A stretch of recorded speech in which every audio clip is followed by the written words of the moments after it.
So to those who have watched my tier list this week, you're not going to be surprised when I say Galio is one of the strongest mids on 8.24B. I think that with his buffs on this patch and also some of the nerfs to the other champions in the mid lane pool, Galio is one to watch out for. So I thought today what better way to start it off, start the patch off, maybe help a couple people out, is by reviewing the world's best Galio, and that is Chovy. So Chovy is Griffin's mid laner, probably had one of the best performances in the LCK this split. I think he is actually ranked 1 when it comes to strictly stats, if you look at it. But I think a lot of people, when they think Galio, think Faker. But in my opinion, Chovy is easily the best Galio in the world, man. Last season, in Season 8, it was his most played in solo queue. 233 games with a 63% win rate. Almost a 4 KDA. Like, this guy's Galio. I remember seeing him, like, he had a Korean name. I didn't know who it was. I didn't know it was him. And I'm thinking to myself, I saw him every game. He's like 10 CS per minute, popping off against like Faker, Rookie, all these big names. I'm thinking, this guy's fucking insane. Who is this guy? And then he eventually name changed like Griffin Chovy. So I was like, holy fuck, okay, this guy's Galio is insane.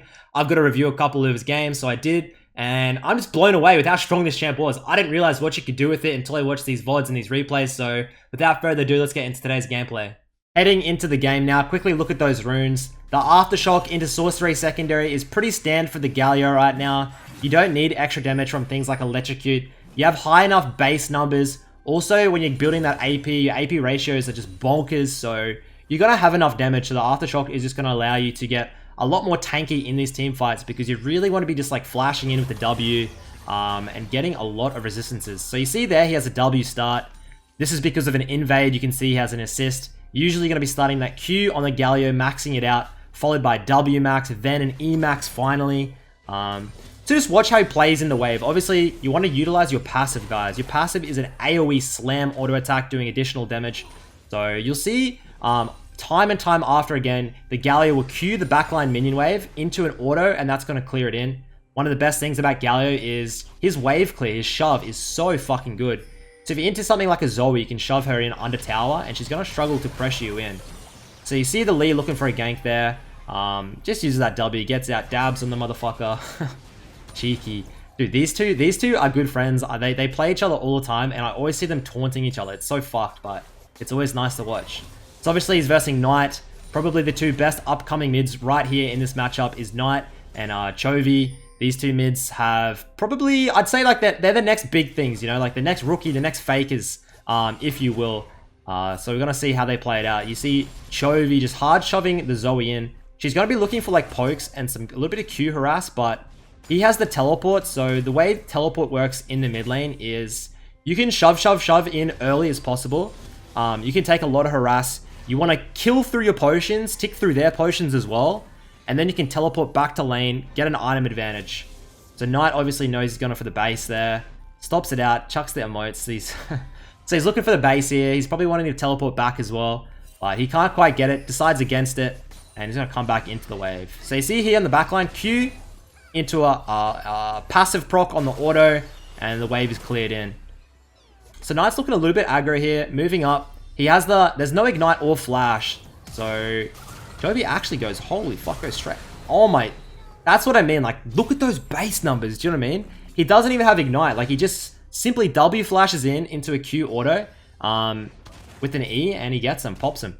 So this is super bad for Knight. Obviously, he's going to lose this entire wave. Chovy going to shove it in, going to get a perfect base.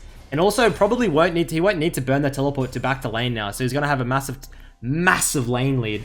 It's going to be interesting to see what he buys. I know right now the build path is Protobolt into Morello into like situational things like Deathcap, Hourglass, Leandries, Void, Banshees. Like you can pretty much go anything on Galio third, but textbook right now seems to be Protobolt, Morello. And you'll see later on, like these, I've tested it out, and the numbers they don't lie. Like you are one-shotting people with a full rotation. And the best thing, like the best bit is right now, people don't expect it from Galio. You actually get pretty beefy from the Protobolt, so they're like, oh shit, he's going tanky, but no. You're packing a punch in your combos, as you'll see later on. So we're coming into level 6 now. It'd be interesting to see how he uses his ultimate. It's kind of like a shorter range Twisted Fate ult. It's a little bit like a more defensive Twisted Fate ult, but especially when if you're playing with something like a Camille, things like this, even Zin's, like Galio is the perfect pick. You see the Qs, they're not quite finishing off that backline caster, but he uses that E defensively and clears them out. Can't quite get that Q poke off. Look at the vision from red side. Holy fuck, when do I get that type of vision? Look at the 3 pinks. Literally 2 pinks top side and 1 pink bot side for Knight. It's that Lee setting it up. They're looking aggro again on him. I think he's fine. 100% fine. Dodges out. He's absorbing a lot of pressure here from the Lee Sin as well, which is great. And you see here, the Varus has that Comet. So he'll probably go for the lethality build. I think that lethality mid Varus with Comet might be strong this patch. I'm going to have to test it out. But he saw a massive buff this patch. And I actually didn't think lethality Varus was that bad last patch. So we'll see how it goes. So he's going to teleport in now. Teleports in the mid side. Looks for the... Ooh. Oh man, if that W landed. So he goes for the Kindle Gem. Holy shit, this Lee is setting up a fucking camp in the mid lane.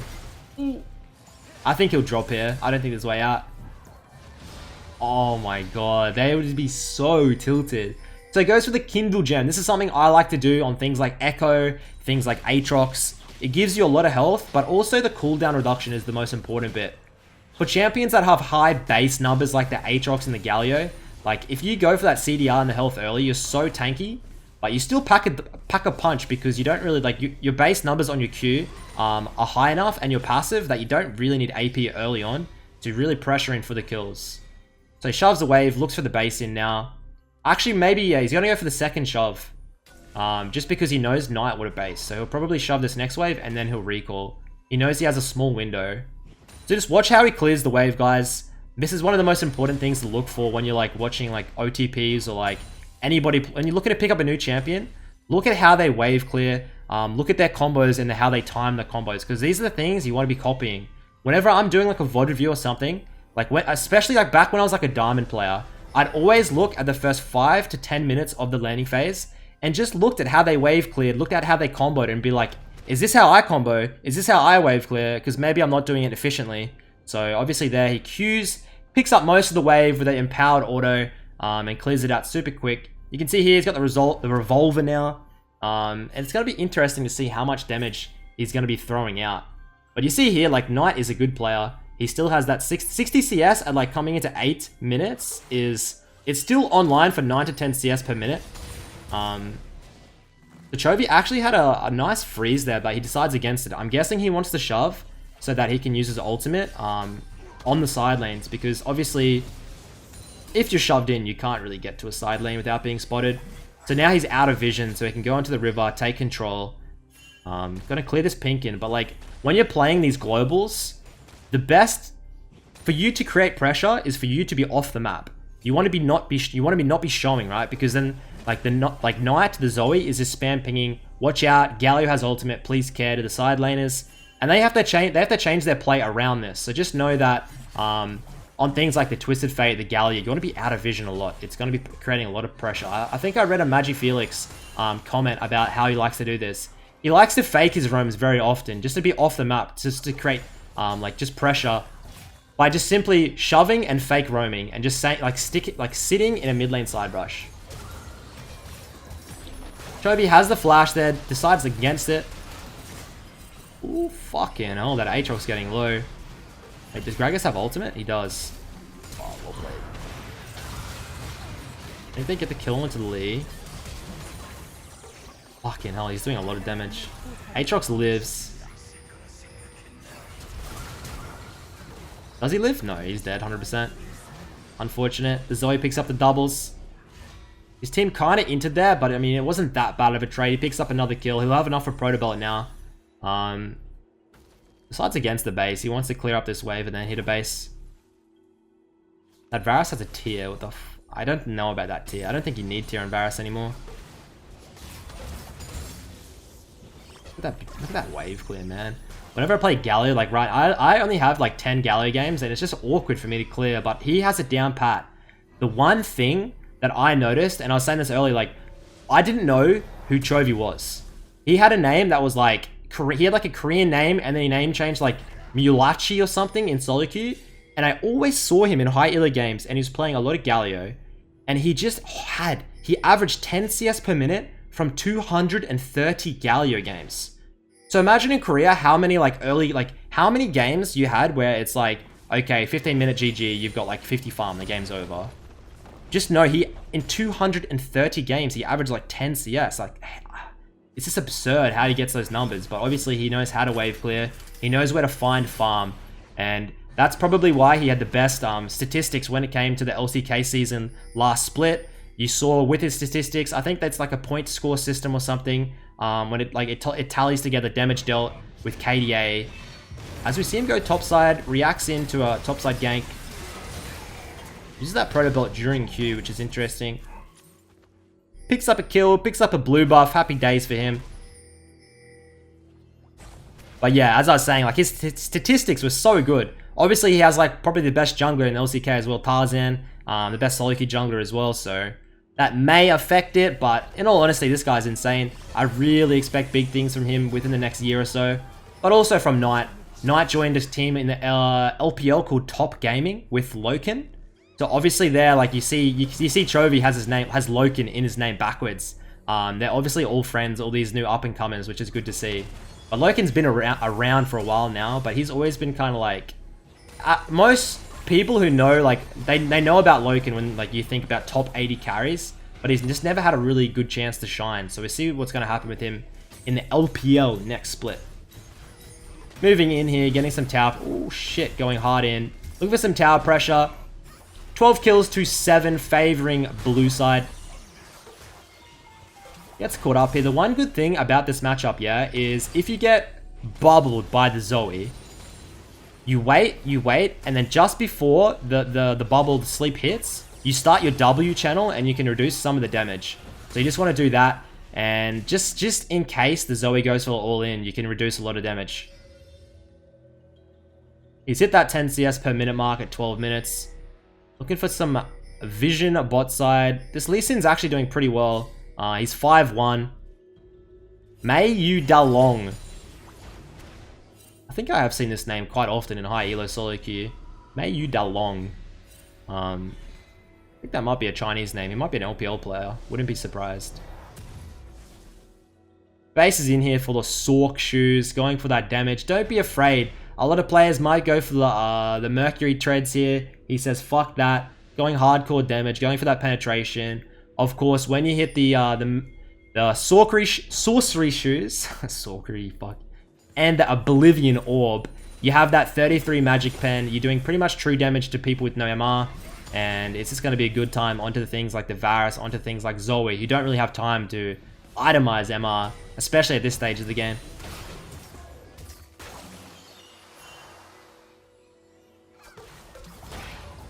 So moving up here, gets the flash, goes for the... holy fuck, look at that damage, man. That was actually ridiculous. So he flashes onto the Zoe. No, she has no cleanse. So if you just W flash, right, into that E, into that Q, I'm pretty sure he got two rounds of his passive as well, which is really good. I think with every spell you hit on an enemy, you get, I think it's 4 seconds off your passive. So he got an auto in earlier, which is what you want to do. This Lee's looking for the kill here. I think the Lee gets it, yeah. The Lee drops him for a 950 gold shutdown. That's actually pretty bad. This Lee Sin could easily carry. The best thing about Lee Sin, like the best thing about being Galio in this scenario is that if Lee wants the hard engage, he'll just W and CC him up. So like Lee Sin is super hard to play, and he'll have to find like a perfect flank while the Galio CC is down. But he gets that Oblivion Orb now. He's going to be doing a lot of damage. We'll see if he wants to ever side lane. In my, like, Galio is a pretty good side laner just because it's like Twisted Fate, because when you have that global, you can just cut across the map. You can clear the side lanes, cut across the map with an ultimate, or even the TP for a flank. But right now, it is looking like he's going to path bot side. Yep, he's going to try and match the Zoe bot side. He's definitely going to be winning the 1v1. The problem is this Lee Sin is just pretty much following him wherever the fuck he goes, which is unfortunate. But obviously he's going to be pretty aware of that. Also has that Dark Steel, 6 stacks. You may see him go for the Soul Stealer if he 10 stacks. I wouldn't be surprised if he does try it. We're going to catch that combo. Holy shit. Pops him to like literally 20% health.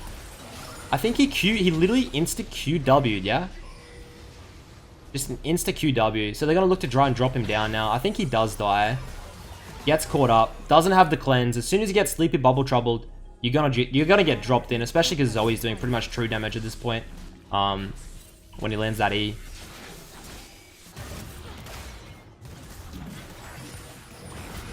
His team's gonna grab that Rift Arrow. The Cassio top's not doing too well, but I think the Q, it doesn't really matter. Like, I like Cassio with the Q max because even if you're behind, it's still good. Because you're going to go for the W max secondary and it's just going to assist team fights so much. If you drop a W and a Q, you pretty much just like have a massive zone. It's kind of like a Veigar gauge. Especially because your W increases with the levels, so. I think his team comp definitely is better in the later stages of the game. Aatrox jungle is still pretty good. It did get, like, Aatrox has seen massive nerfs, but the champion is just still, the base numbers are still too high.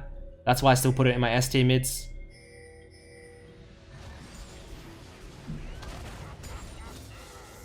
So yeah, let me know, guys, what you think, by the way. Do you guys actually think Chovy is the #1 Galio in the world? I guarantee there'll be some people that'll be like, ults into the mid lane. That Morgana gets a super good engage.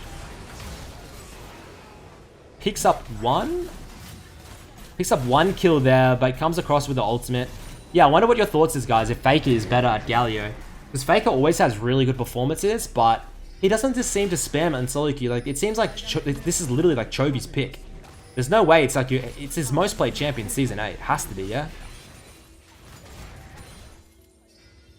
Clearing in the jungle camps.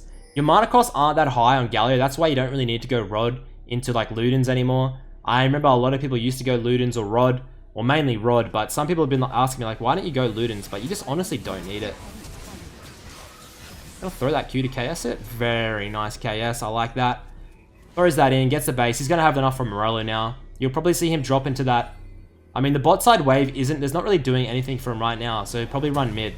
But these are the things you've got to think about when it comes to lane allocations. A big reason a lot of like lower elo people can't CS well is because when they come out of base, they just run mid, or they just run to the closest to they run to their team.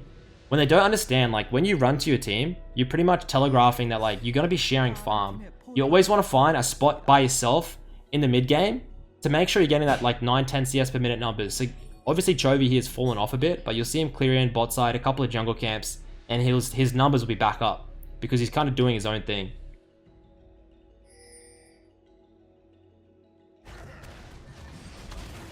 Grabs that Scuttle Crab. Only one Drake on the map so far, and that's an Air Drake. Doesn't really mean much. They did buff the Air Drake. It's still a nice Drake to have, but obviously the Infernal, the Mountain is better in my opinion. I actually love Mountain Drakes, especially when I'm playing a split pusher like an Echo, Twisted Fate, Kassadin. The towers just go way too quick. He's gonna one-shot this guy in. Fucking hell. So make sure there, like he knows his combos. He's getting double procs on his passive, which just means he can 100 to 0 everybody. 0-5 full AP, the Victor, he's gonna be struggling. Chovy can kind of pick and choose which side lane he wants to go into. A lot of times when you're playing mid laner, like mid lane, you want to avoid the enemy top. Like if the enemy top's like a Jax or something, and you're a TF, you have to pick a side lane that Jax isn't. You want to pick the opposite lane. But here, he can pick whatever lane he wants and just hard shove that in, and he's going to be under no pressure or threat from the enemy team. Moving in now. He has the flash, so I wouldn't be surprised next team fight to see a massive WQ flash into an E. Such an alpha champion, isn't it? Just zones everybody out. In the basin now. He's got the 10 stacks on the Dark Seal, but also we'll see what he goes for the buy. Goes for the Seekers, getting some armor in for the Lee Sin. Obviously going to be going to the Hourglass next. This is interesting. He would have had enough as well for the Soul Stealer, but decides against it. It's a pretty risky buy. You can see Knight, like, Knight is a fucking idiot. I hate to say it, but he always loves to go Soul Stealer. And a lot of games, you'll see him have a massive lead, and he'll just throw it. It's just so sad to see a 0-stack Soul Stealer, but he doesn't care, man. He wants to pop off. He wants those numbers, so it is what it is. I like to see players that take big risks for big rewards.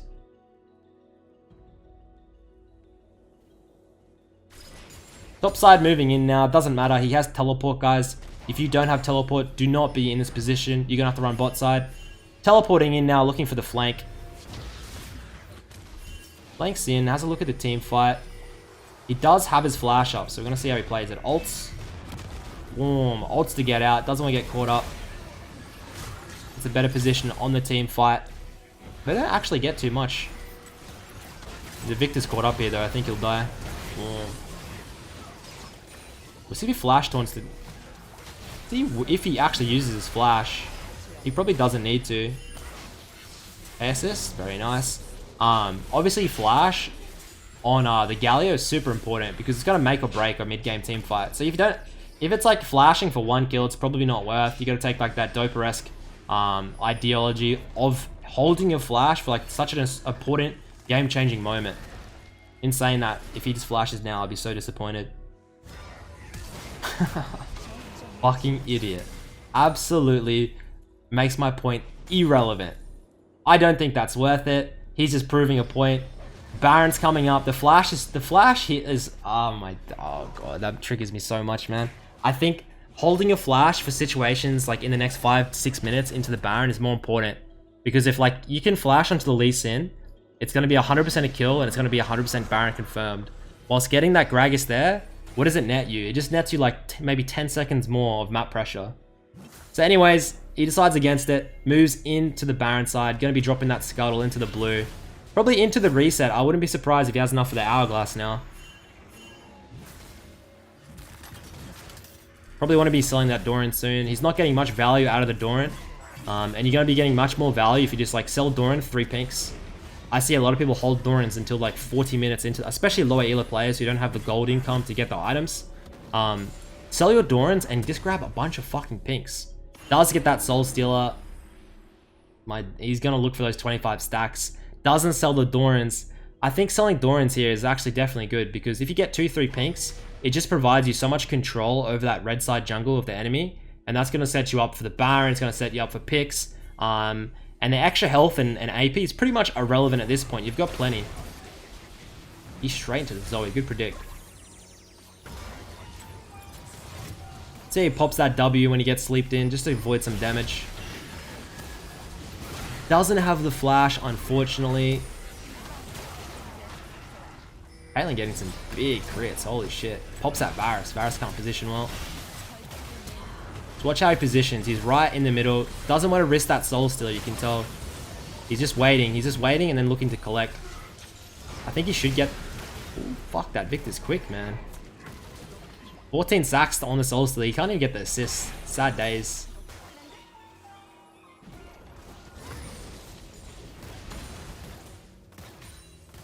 We'll see if they look for that. That Tower Siege is probably very risky because they don't have a wave for a while and the Zoe's got a really nice flank. Holy shit, look at Knight's health. I didn't realize. Knight's just sitting on the back lines. They're probably going to do this red. Oh, look at Knight. Look how cheeky that is, man. He's literally 1 health. Like one Caitlyn auto. He chills there, looks at the red. He's going to get a base in here. Now, finally, I'd say is going to be the Hourglass. Although he did just buy. I don't think he has enough. Does he? No, he sells it for the Fiendish Codex. A little bit of CDR, a little bit of AP. Ops against getting the Hourglass, the stopwatch. I'm guessing he just wants more ratios, more cooldown reduction. Stopwatch is make or break, but in a game like this, probably not. He's probably in a pretty safe position with a Morgana that he can pick and choose when he wants to go in, when he wants to team fight, and he doesn't have to kind of risk his life going all in with like a flash W taunt.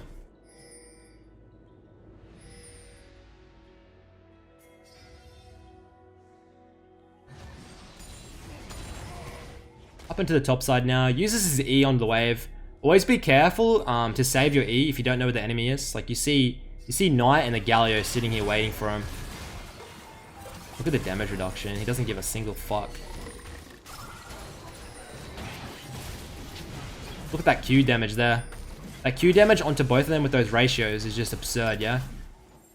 They get the pick. If they kill one more, they'll probably look Baron now. Lee Sin drops. Typical high-low Korean chase. The Baron is the right call, but we'll see what they do. You may just look at them siege in. A lot of the times the Koreans just like high tempo. They don't like to stop and like give the enemy a breather. They want to just keep sieging in. But they're looking like they're going to go for the Baron. Chovy still has his ultimate as well. He's probably not scared to base. Because if he bases home guards in, he's going to be in range. But oh, dude, that Varus is smart. Mujin. He's a jungler, yeah? He's the least jungler. I play with him in Korea. And red side Varus, he cleans up.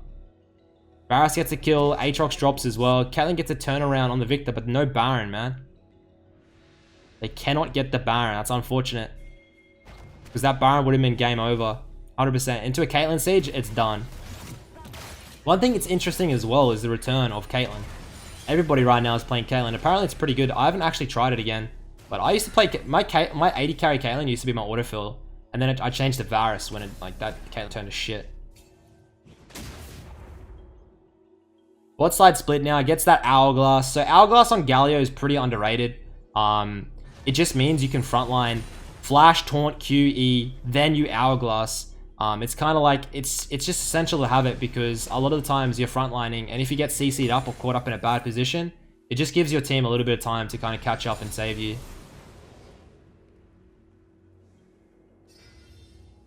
The gold lead's actually very close.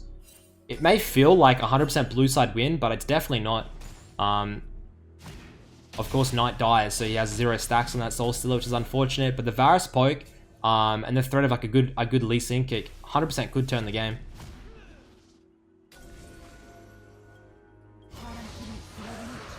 Chovy just pressuring in. He does have his flash, so we'll see if he wants to use it. The Victor's hella quick though. Nah, I think the Victor's doomed here. Gets that. Look at those base numbers, bro. Actually, fucking bonkers with the AP ratios, yeah? He'll probably go into a death cap now, and a Q auto will just one-shot, like literally anything. And auto win a team fight.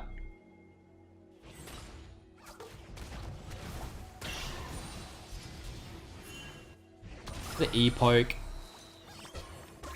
No way. What are you doing, Knight? But yeah, I think that Galio right now is definitely a low elo pick that does work.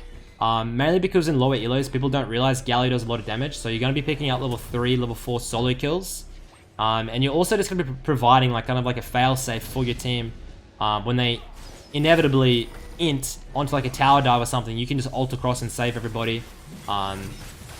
It's definitely an easy champion to play as well. I've played probably 10 games or so, and I feel pretty comfortable in Galio now. I feel like maybe there's a couple of matchups. Looking for the flank round with the W. See if this Lee Sin can get the Baron still. A good thing about your Q as well, you can use that as like a zoner. They actually opt off the Baron as well. Oh, goes hardcore in, man. He has his Hourglass here as well if he needs to save himself. Yeah. He gets that Hourglass just like I said. And gets fucking bursted by... There goes his goddamn Soul Stealer. Gets bursted. But all in all, he wins the team fight. So it's definitely worth it. And they should look for the Baron now. So much vision out. But with the Lee Sin dead, and them still having the Aatrox, you'll probably see a Baron attempt with the Cassio. The Cassio doesn't... One thing that you got to take note when you're playing like the new Cassio with Comet is you don't do objectives like the Emax, man. You don't actually do that much, and you run You run super quick, because obviously if you don't have that the tier, your mana pool is much smaller. So look at the Cassio there. If there's a fight after that Baron, you're fucked, because you just don't have the mana to sustain. So they get the Baron in here. Everybody completing some big items. It's going to be the next team fight. It's going to determine the game. Usually in Korean high elo, like you got Sword Art, you got some really good players. They're going to be knowing that now with the Baron, with the Caitlyn, they're looking to end in the next like 1 to 2 minutes, honestly. Like the Caitlyn 16 kills, going to just trap an entire tower and then just go hardcore for the siege. Chovy's shoving the mid lane. They're looking for a bot lane siege, it seems. It's always important before like a siege like this to get the vision in the jungle, and then you want to shove in. Nobody grabbed the wave though, so it's going to be a little bit... It'll take a little bit of time.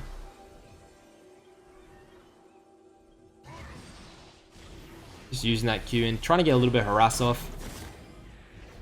But Morgana is such a good pick into the Zoe. Like one thing that you have to know on Morgana is you got to spell shield before the bubble hits. If you get hit by the bubble then spell shield, the sleep's still going to activate. So Lee Sin here goes for the play. He knows he needs to make it. They do get the Morgana. The Cassio's taking fucking ages to get in.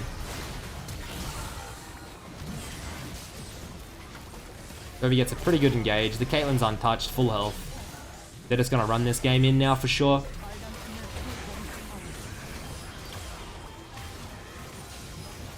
What's the Zoe? This Caitlyn's a very good player. I don't know who it is.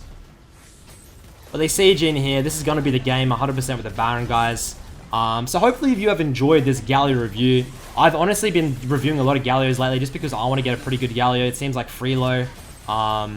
And I hope that some of you can actually pick this champion up, do this full AP build, and just steamroll your games in lower elos or even high elos. So just let me know, guys, what type of review you're looking for next, what champions, what players. I know I said I was going to do a Magic Felix review, but I'm struggling to find some really good replays. Like, there's a couple, but they're just like I don't want to rip a stream VOD, so I'm not too sure what to do.